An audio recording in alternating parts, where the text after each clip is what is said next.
गुड़गांवा स्थान पर गुड़गांवा के एक उद्योगपति का जवान बेटा जो प्रेत ग्रसित था अपने पिता के साथ आया और आते ही अव्यवहारिक बर्ताव करना शुरू कर दिया।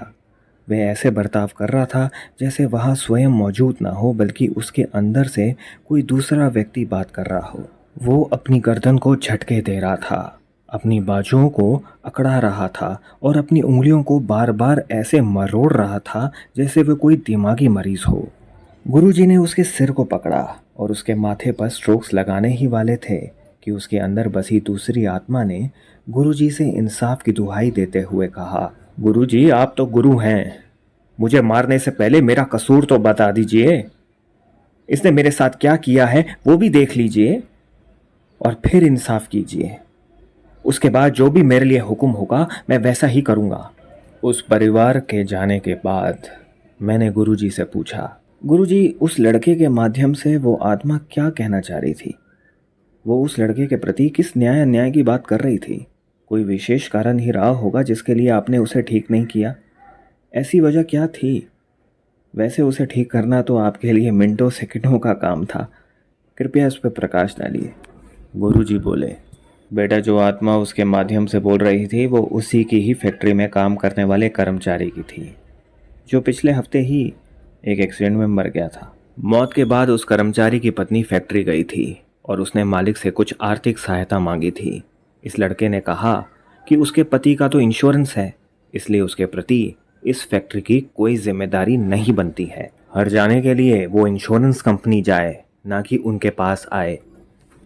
वो महिला बोली, इंश्योरेंस कंपनी से हर जाने का क्लेम मिलने में तो काफ़ी समय लग जाएगा, लेकिन उसको अपने बच्चों के भरण पोषण के लिए पैसों की अभी आवश्यकता है। उस महिला ने यह भी कहा कि वो आपके पास इस वजह से भी आई है कि उसका पति पिछले 10 सालों से आपके पास काम करता था और पिछले 10 सालों में मेरे पति और आपके बीच एक कर्मचारी और मालिक का रिश्ता था, इसलिए मैंने आपसे आर्थिक मदद की प्रार्थना की है। इतना सुनकर वह लड़का गुस्से में आ गया और उसने चपड़ासी को बुलाकर उसे वहाँ से बाहर निकाल दिया। उस समय उसके पति की आत्मा वहीं पर मौजूद थी। उसे मालिक के लड़के का अपनी पत्नी के प्रति ये कठोर व रूखा व्यवहार बर्दाश्त नहीं हुआ और वो उस लड़के के शरीर में प्रवेश कर गई। बस यही एक कारण था। अब वो आत्मा चाहती है कि उस लड़के को दंड मिले।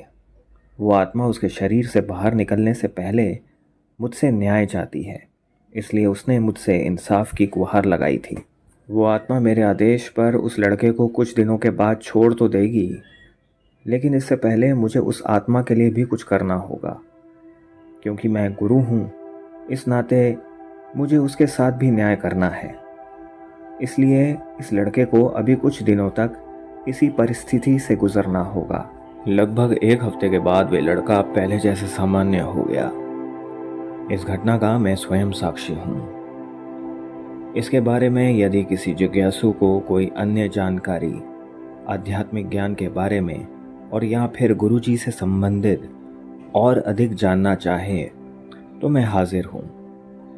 जाहिर है कि आत्मा का गुरुजी में विश्वास रखना ये प्रमाणित करता है कि गुरुजी और भगवान एक ही हैं। मेरी आपसे यही प्रार्थना है, हे मेरे गुरुदेव, मेरा प्रणाम स्वीकार करें।